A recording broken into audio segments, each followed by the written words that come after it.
A lot of spiritual people are putting their predictions online, and I think it's amazing. However, it can also fearmonger people or just make people feel fearful. And so it makes a lot of us feel like, well, we need to know the answers. If they know the answers, we need to know the answers. And we get really worked up about that. Something I've been thinking about is that I think a lot of people think that being intuitive or spiritually connected means you're supposed to always know what's happening. Like you're supposed to know your purpose, your next step, 5-year plan, and just know exactly why everything is unfolding the way that it is. But I don't believe that that's true. I believe the opposite. I think one of the most sacred parts of being a human is the not knowing, because when you don't know, you're open, you're curious and listening. And when we demand answers before we're ready to receive them, we often close ourselves off from deeper wisdom that's trying to reach us. So many of us think confusion means that we're lost. But what if confusion just means we're in between two different identities? What if confusion is the space where the old version of you is falling away, dissolving, and the new version hasn't fully formed yet? And that space can be really uncomfortable. I would know because I'm currently in it, because the mind wants certainty, clarity, guarantees, and it wants to know what's going to happen so that it can relax. But intuition doesn't always work like that. Intuition works through trust, and trust requires patience. We live in a culture that tells us we're behind in success, relationships, in clarity, purpose, and our own healing. But spiritually, I don't believe in being behind.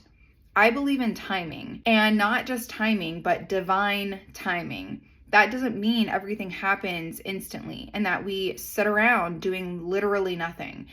It means we learn how to walk forward without forcing the outcome. Surrendering is not giving up. Surrender is saying, trust that something is unfolding even if I can't see it yet. I trust that I don't need to rush clarity. I trust that my soul knows where it's going, even if my mind doesn't. And that can be really, really hard because we're taught that control equals safety.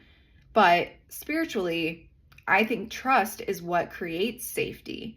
And sometimes the most aligned thing that you can do is simply wait.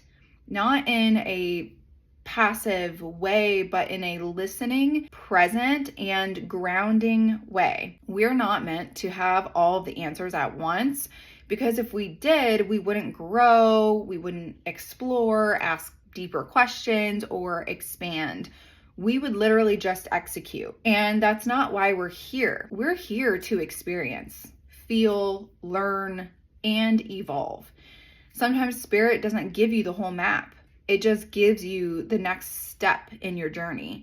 And even that next step can feel unclear. Like right now, I'm not planning on what I'm doing. I'm just simply doing what feels aligned without even having an idea of what's going to happen in the future. But clarity often comes after movement, not before it. And I really, really want to say this. If you're in a season where you feel confused, overwhelmed, or uncertain, that doesn't mean you've taken a wrong turn.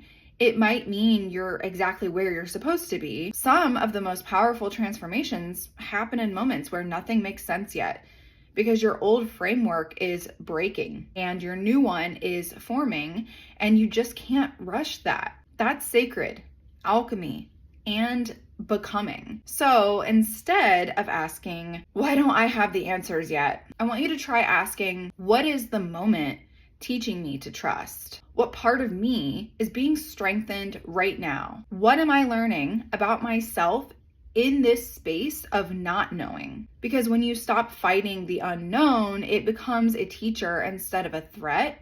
And I truly believe that your life is unfolding exactly the way it's meant to be, even when that might feel messy, slow, or unclear.